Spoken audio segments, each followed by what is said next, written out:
vậy tới nhưng mà đây kênh mọi xảy nè đài to su đi quận chẳng nghề vậy tới bật tại quạt nó slap man bẩn tai quạt nó nơi chăm nơi bẩn tục buôn son pí nó chỉ riêng rồi hốt xong bay để slide khmoi nó co mình đang phương mạch đài đầm bay vôพลัง quạt từ đó là trong khỏi nó xong bay tại thể hiện FBI nó còn mặc đo bẩn tục nằng đài nơi ngay nằng đá kia để quạt cầm bông sạn nó kia thời hụ hơ đầm bay sang song chỉ thâm mây hơi nè đài sạn nơi nằng thằng nó kia ban rơi tranh tới bẩn đà hai nơi tại bẩn tục rồi bỏ Lucy mùi tại bẩn nó đại quạt nó ấp hòm hử tranh nè mình khả năng quạt chầm lại năng quạt có ban lai mà hồ Lucy năng nằm bầy bị phía xa quạt ban vậy để Lucy tha nè nơi khăn kia năng thằng năng cái ban hử tranh nhây hay là vậy quạt năng ấp hòm hử tranh rìa Lucy năng ban tọp mà quạt vinh tha quạt năng ọt miên bầm nong năng tranh pi cả lại năng tê nè mình khả năng có ban xua từ Lucy tha vậy năng bên đây thầm ấy cứ có Lucy năng cho ai kê hử tè năng đòi mình son lôi có thà lỡ năng toàn kê son lôi năng cứ dương hử tranh pi cả lại năng tư còn nè mình khả năng vậy chọp năng cứ Lucy năng quạt bật thuêอย่างคลั่ง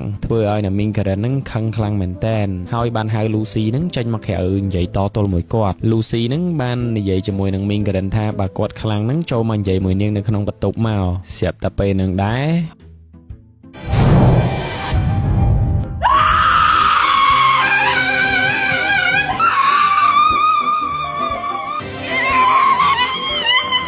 ហើយរឿងនឹងដែរក៏លេចលឺទៅដល់ប៉ោះប៉ូលីសថានៅក្នុងគារនឹងមានខ្មោចលងទាំងថ្ងៃមិនយូរប៉ុន្មានហ្នឹងក៏មានប៉ូលីស2នាក់ហ្នឹងមកដល់បន្ទប់របស់ Lucy ប៉ូលីសនោះហ្នឹងបានគោះទ្វារនាងហើយសួរទៅនាងថា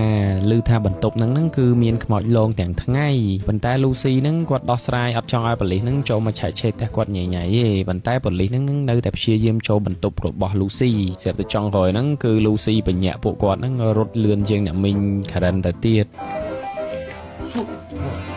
야, 야, 이거 왜? 야, 이거 왜?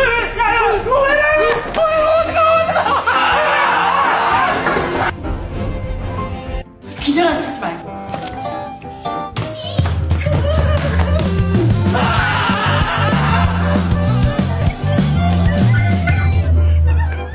왜 저래 또?